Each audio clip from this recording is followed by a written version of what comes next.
नमस्कार विद्यार्थी मित्रांनो, आपल्या सर्वांचं स्वागत आहे ज्ञानमुद्रा अकॅडमीच्या ऑफिशियल यूट्यूब चॅनलमध्ये.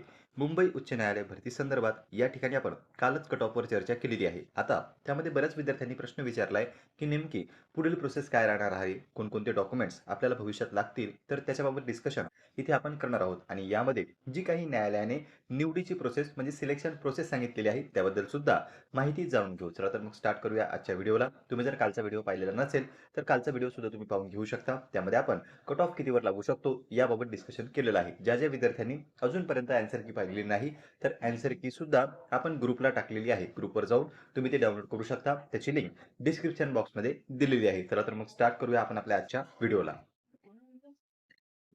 तर पहा विद्यार्थी मित्रांनो, आता आपण थेट जाहिरातीवर आलेलो आहोत. यामध्ये जागा जर पाहिल्या तर जे काही उच्च न्यायालय मुंबई आहे त्या ठिकाणी 547 विद्यार्थ्यांची निवड यादीमध्ये लिस्ट लागणार आहे. आणि तसेच 137 उमेदवार जे आहेत ते प्रतीक्षा यादीवर ठेवण्यात येतील. म्हणजे साधारणतः इथे जर तुम्ही पाहिलं तर आपल्याला 600 प्लस जागा या ठिकाणी दिसत आहे.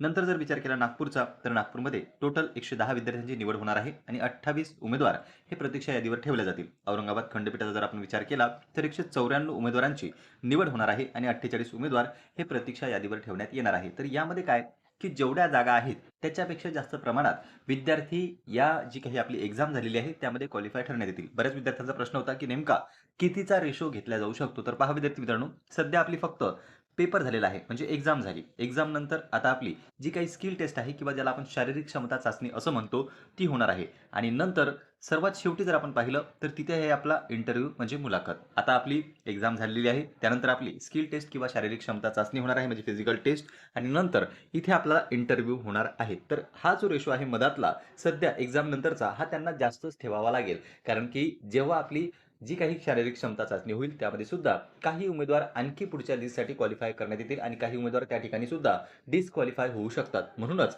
इथे तुम्हाला रेशो जास्त दिसणार आहे आणि नंतर पुढचा जो रेशो राहील तो इंटरव्ह्यूसाठीचा राहणार आहे. तर या दृष्टिकोनातून विचार आपण केला तर जास्त उमेदवार बोलवल्या जाऊ शकतात. जागा भरपूर आहेत त्यामुळे बऱ्याच उमेदवारांची निवड होऊ शकते आणि म्हणूनच आपण काल कट ऑफ हा 20च्या आसपास लागेल असं सांगितलं होतं. तर इथे पाहू शकता तुम्ही. आणखी एक महत्त्वाची बाब म्हणजे काय, तर जे काही न्यायालय आहे म्हणजे उच्च न्यायालय मुंबई, नागपूर खंडपीठ आणि औरंगाबाद खंडपीठ, तर या तीनही न्यायालयांचा कट ऑफ हा वेगवेगळा लागू शकतो. कारण की त्या ठिकाणी आलेल्या अर्जांची संख्या ही वेगळी आहे.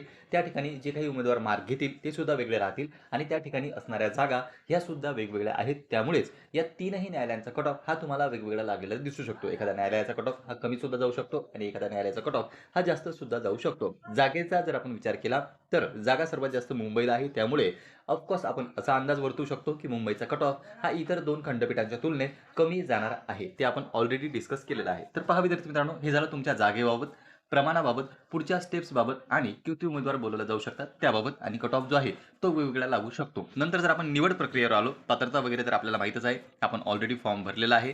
निवड प्रक्रियेमध्ये त्यांनी काय सांगितलंय, अर्ज करण्याची पद्धत सुद्धा आपण फॉर्म ऑलरेडी भरलेला आहे त्यामुळे ते पाहण्याची आपल्याला आवश्यकता नाही. सर्वात महत्त्वाचा मुद्दा आहे तो म्हणजे निवड प्रक्रिया. तर निवड प्रक्रियेचा पहिला टप्पा आहे आपल्या लेखी परीक्षा, जो की या ठिकाणी संपलेला आहे. ज्या ज्या उमेदवारांना 15 प्लस गुण आहेत त्यांचा विचार हा निवड यादीसाठी केला जाऊ शकतो किंवा पुढील टप्प्यासाठी केला जाऊ शकतो.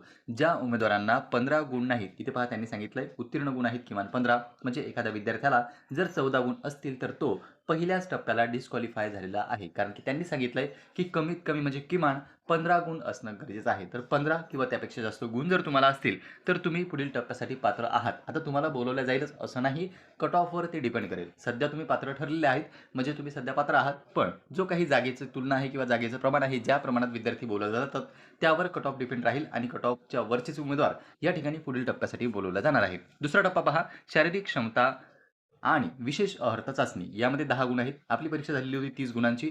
10 गुण जे आहेत ते शारीरिक क्षमता चाचणी आणि विशेष अर्हता यासाठी असणार आहे. तिसरा टप्पा आहे आपला मुलाखतीचा. तर मुलाखतीसाठी सुद्धा 10 गुण या ठिकाणी ठेवण्यात आलेले आहे. म्हणजे एकंदरीतच 50 गुणांची आपली ही परीक्षा किंवा पेपर पॅटर्न या ठिकाणी त्यांनी ठेवलेला आहे. नंतर पहा विद्यार्थी मित्रांनो, पुढे जर आपण पाहिलं तर इथे त्यांनी क्लिअर कट सांगितलेलं आहे की लेखी परीक्षेमध्ये अनुत्तीर्ण झालेल्या उमेदवारांना शारीरिक क्षमता आणि विशेष अर्हता या परीक्षेस बोलावण्यात येणार नाही. म्हणजे 15 गुण ज्या ज्या विद्यार्थ्यांना आहेत त्यांची पॉसिबिलिटी आहे बोलवण्याची, म्हणजे 15च्या वर. पण 15 पेक्षा कमी जर तुम्हाला मार्क्स असतील तर या ठिकाणी तुम्हाला बोलवलं जाणार नाही असं स्पष्टरित्या इथे त्यांनी सांगितलंय. नंतर पहा, ज्या उमेदवारांना मुलाखतीकरिता बोलवण्यात येईल त्यांनी खालील कागदपत्रांच्या प्रमाणित केलेल्या छायांकित प्रती म्हणजे झेरॉक्स आहेत, ज्या की आपल्याला स्वतः या ठिकाणी प्रमाणित करायचे आहे आणि त्यांच्या झेरॉक्स इथे आपल्याला न्यायचे आहेत. तसेच त्यांच्या मूळ प्रमाणपत्रासह पडताळणीसाठी मुलाखतीच्या वेळी उपस्थित राहावं. म्हणजे आपल्याला मूळ कागदपत्रे जी आहेत ओरिजिनल आपले ते सुद्धा न्यावे लागतील आणि त्यांच्या झेरॉक्स सुद्धा न्याव्या लागणार आहे. यामध्ये जर तुम्ही डॉक्युमेंट्स पाहिले तर पहिलं आहे जन्म तारखेच्या पुराव्याचा दाखला. मग त्यामध्ये शाळा सोडल्याचा दाखला असो, जन्म प्रमाणपत्र असो किंवा एस-एस-सीचे तुमचं बोर्ड सर्टिफिकेट असो, या 3 पैकी एक जरी तुमच्याकडे असेल तरी सुद्धा ते चालणार आहे. आणि महत्त्वाचा टप्पा आहे विद्यार्थी मित्रांनो, ज्यावेळी तुमचं डॉक्युमेंट व्हेरिफिकेशन होईल किंवा मुलाखतीला तुम्हाला बोलावलं जाईल, त्यावेळी तुम्हाला ही सर्वच्या सर्व कागदपत्रे त्या ठिकाणी हजर करायची आहेत. नंतर पहा, दुसरं जर आपण पाहिलं तर यामध्ये शैक्षणिक पात्रतेच्या परीक्षेचे गुणपत्रक इथे सांगितलेलं आहे त्यांनी 7वी, 8वी, 9वी, 10वी, 12वी किंवा तत्सम डिप्लोमा कोणत्याही मान्यताप्राप्त बोर्ड किंवा विद्यापीठातून प्राप्त केलेला असावा. आता इथे त्यांनी नोट कशा संदर्भात दिलेली होती, की ज्या विद्यार्थ्यांना गुणपत्रिका टक्केवारीऐवजी ग्रेडच्या स्वरूपात दिल्या जातात, या प्रकरणात उमेदवारांनी ऑनलाईन अर्ज भरण्यापूर्वी विषयनिहाय मिळालेले गुण, एकूण गुण आणि टक्केवारी असलेले गुणपत्रक संबंधित शाळा किंवा बोर्डातून मिळवावे आणि ते गुण संबंधित रकान्यात दिलेल्या सूचनानुसार भरावे. सदर गुणपत्रक उच्च न्यायालय प्रशासनाच्या वेळोवेळी मागितल्यास सादर करावे लागणार आहे. म्हणजे आता ज्या विद्यार्थ्यांकडे सध्या आपल्याकडे टाईम आहे, ज्यावेळी फॉर्म भरायचा होता त्यावेळी सुद्धा आपण सांगितलं होतं, की ज्या विद्यार्थ्यांना ग्रेडनुसार मार्क दिलेले आहेत, कारण की आपली 7वीची मार्कशीट होती, तर त्या ठिकाणी काही वेळा ग्रेड पद्धत सुद्धा अवलंबण्यात आलेली होती. त्यामुळे तिथे ए, बी, सी, डी किंवा अ, ब, क, ड अशा प्रकारचे ग्रेड त्या ठिकाणी मार्कशीटवर आपल्याला दिलेले आहेत. पण न्यायालयाला तसं पाहिजे का? तर न्यायालयाला पाहिजे आहेत मार्क्स. त्यामुळे तुम्ही काय करू शकता, ज्या शाळेमधून तुम्हाला ती मार्कशीट मिळालेली आहे, त्या शाळेमध्ये एक अर्ज करून त्या ठिकाणी दुसरी मार्कशीट तुम्ही मिळवू शकता, ज्यावर तुमचे मार्क आणि पर्सेंटेज आणि गुण असतील. नंतर पहा विद्यार्थी मित्रांनो, शैक्षणिक पात्रतेचे प्रमाणपत्र 10वी, 12वी किंवा तत्सम डिप्लोमा जे तुम्ही उत्तीर्ण झालेले असाल किंवा जी शैक्षणिक अर्हता तुमच्याकडे आहे, ते तुम्हाला या ठिकाणी सादर करावे लागणार आहे. नंतर जर पाहिलं आपण तर जाहिरात प्रसिद्धीनंतरची तारीख असलेली 2 प्रतिष्ठित व्यक्तींनी दिलेली चारित्र्य संपन्नतेविषयीची प्रमाणपत्रे जी की फॉर्म ए नमुन्यात त्यांनी दिलेली आहे. ऑलरेडी आपण ग्रुपवर टाकलेलं आहे. त्या ठिकाणाहून तुम्ही डाउनलोड करू शकता. 2 व्यक्तीची या ठिकाणी आपल्याला चारित्र्य प्रमाणपत्रे ही सादर करावी लागणार आहेत. नंतर पहा 5वा पॉइंट आहे तो म्हणजे सक्षम अधिकाऱ्याने प्रदान केलेला जातीचा दाखला. जर तुम्ही कॅटेगरीमधून येत असाल तर तुम्हाला तुमचं कास्ट सर्टिफिकेट सुद्धा सादर करावं लागणार आहे. नंतर पहा 6व्या क्रमांकाचा पॉइंट विशेष अर्हता असल्याबाबतचा पुरावा. एखादी सूट जर तुम्ही घेत असाल तर त्या संदर्भात या ठिकाणी आपल्याला सादर करावं लागणार आहे.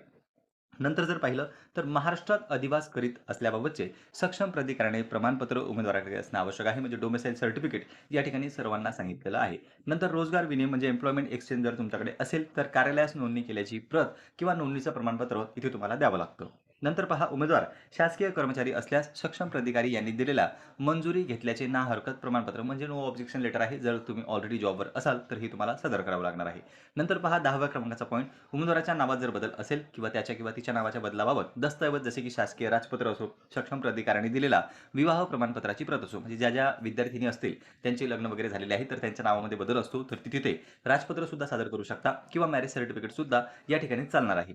नंतर पहा 11व्या क्रमांकाचा पॉईंट संबंधित इतर आवश्यक कागदपत्रे ऑनलाईन अर्जामध्ये दिलेल्या माहितीच्या अनुषंगाने ज्यावेळी तुम्ही फॉर्म भरला होता त्यावेळी जी काही कागदपत्रे तुम्ही सांगितलेली होती किंवा जी काही शैक्षणिक अर्हता त्या ठिकाणी फॉर्ममध्ये भरलेली होती ती सर्व कागदपत्रे इथे तुम्हाला द्यावी लागणार आहे. आणि त्यासोबतच 12व्या क्रमांकाचा पॉईंट त्यांनी ॲड केलाय की न्यायालय प्रशासनाने मागणी केल्यास इतर कोणतेही दस्तऐवज. तर आता सध्या मुलाखती संदर्भात किंवा डॉक्युमेंट संदर्भात सूचना आलेली आहे का नाही, मग जे त्यांनी जाहिरातीमध्ये सांगितलेलं आहे ते आपण तयार ठेवणं गरजेचं आहे. तसं या संदर्भात ऑफिशियल नोटीस ही वेगळी येणार आहे. अगोदर तुमची जी काही शारीरिक क्षमता चाचणी आहे ती होईल आणि त्यानंतर मुलाखतीसाठी जेव्हा तुम्हाला बोलवलं जाईल त्यावेळी मुलाखतीसाठी जे काही उमेदवार पात्र आहे त्यांची यादी, त्यासोबत कोणकोणते डॉक्युमेंट्स तुम्हाला सादर करावे लागणार आहे त्यांची सुद्धा यादी ही नोटीसमध्ये प्रसिद्ध केल्या जाणार आहे. तर पहा विद्यार्थी मित्रांनो, इथे आपण जवळपास जी काही महत्त्वपूर्ण तुमची माहिती होती ती जाणून घेतलेली आहे. या व्यतिरिक्त तुमच्या मनामध्ये काही प्रश्न असतील किंवा काही डाऊट असेल किंवा इतर भरतीबद्दल तुम्हाला काही माहिती हवी असेल तर तुम्ही ते कमेंट बॉक्समध्ये कमेंट करून सांगू शकता. या संदर्भात आणखी जर काही नवीन अपडेट आली तर ती तुम्हाला नक्कीच आपल्या चॅनलवर पाहावयास मिळणार आहे. आणि त्यासोबतच तुम्हाला जर लवकर अपडेट हवे असतील तर तुम्ही आपला टेलिग्रामचा ग्रुप सुद्धा जॉईन करू शकता. त्याची लिंक डिस्क्रिप्शन बॉक्समध्ये दिलेली आहे. पुन्हा भेटूया अशाच एका माहितीपूर्ण व्हिडिओमध्ये. नमस्कार.